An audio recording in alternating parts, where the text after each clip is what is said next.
আসসালামু আলাইকুম বন্ধুরা, আশা করি আপনারা সবাই ভালো আছেন। আপনাদের জন্য আজ কোনো নাস্তা নয় কোনো তরকারি রেসিপি এনেছি, অসাধারণ একটা ভর্তার রেসিপি। তো চলুন সময় নষ্ট না করে শুরু করা যাক। আমাদের অঞ্চলে এই গাছটাকে চাম গাছ বলে প্রচলিত। এটা কোনো ঘাস নয়, এটা একটা গাছ, কিন্তু আমরা চাম গাছ বলেই ডাকি। তো এই গাছটাকে এভাবে কুচিয়ে কেটে নিয়েছি। নিয়ে আমি ভালোভাবে পরিষ্কার পানি দিয়ে 2 থেকে 3 বার ধুয়ে নেব। 2 থেকে 3 বার ধুয়ে নেওয়ার পরে আমি পানিগুলো ঝরে নিয়েছি। নেওয়ার পরে এখানে আমি একটা কড়াইয়ের ভিতর দিয়ে দেব।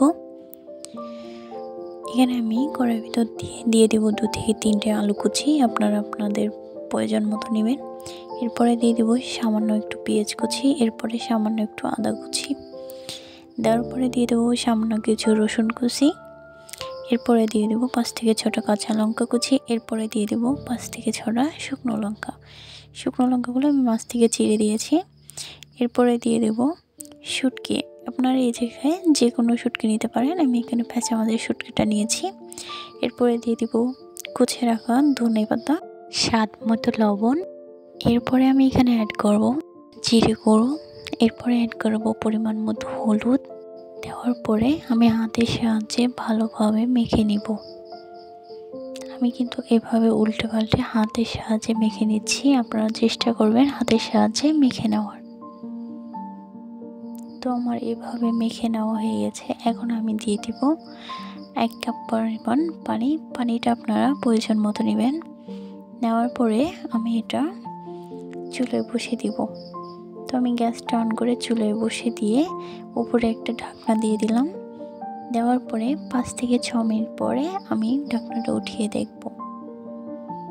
তো আমি কিন্তু 5 থেকে 6 মিনিট পরে দেখতে পাচ্ছেন পানিটা কি সুন্দর বলক এসেছে। আমি আবারও কিন্তু উল্টে পাল্টে দিচ্ছি। এভাবে চেষ্টা করবেন আপনারা উল্টে দেওয়া, না হলে নিচে সিদ্ধ হয়ে থাকবে, উপরে সিদ্ধ হওয়ার কোনো নামই নেই। তো এইভাবে উল্টে দেওয়ার পরে আমি আবারও ঢাকনা দিয়ে দিব। ঢাকনা দিয়ে যতক্ষণ পানিটা শুকিয়ে আসেনি আমি ততক্ষণ পর্যন্ত এইভাবেই সিদ্ধ করে নেব। তো আমি আপনাদের ঢাকনাটা উঠে দেখাচ্ছি। তো আপনারা কিন্তু দেখতে পাচ্ছেন এখানে সামান্য একটু পানি আছে, না হলে পুরো পানিটাই টেনে নিয়েছে।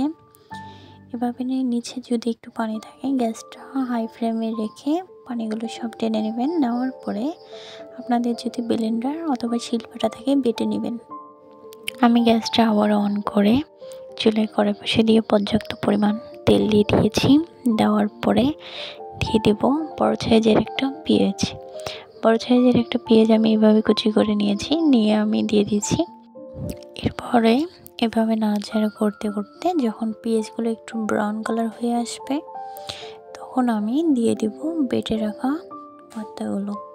তো আমি এভাবে বেটে নিয়েছি। নেওয়ার পরে আমি ভর্তাগুলো এখন সব পেঁয়াজের ভিতর দিয়ে দেব। পেঁয়াজের পেস্টটা দিয়ে আমি ভালোভাবে অনবরত নাড়াচাড়া করে পেঁয়াজের পেস্টগুলো ভর্তার সাথে মিশিয়ে নেব। আপনারা কিন্তু এভাবেই চেষ্টা করবেন ভর্তার সাথে মিশিয়ে নেওয়ার পরে আপনারা কিন্তু দেখতেই পাচ্ছেন কতটা সুন্দর দেখতে লাগছে ভর্তাটা। ইনশাল্লাহ খেতে অনেক ভালো হবে।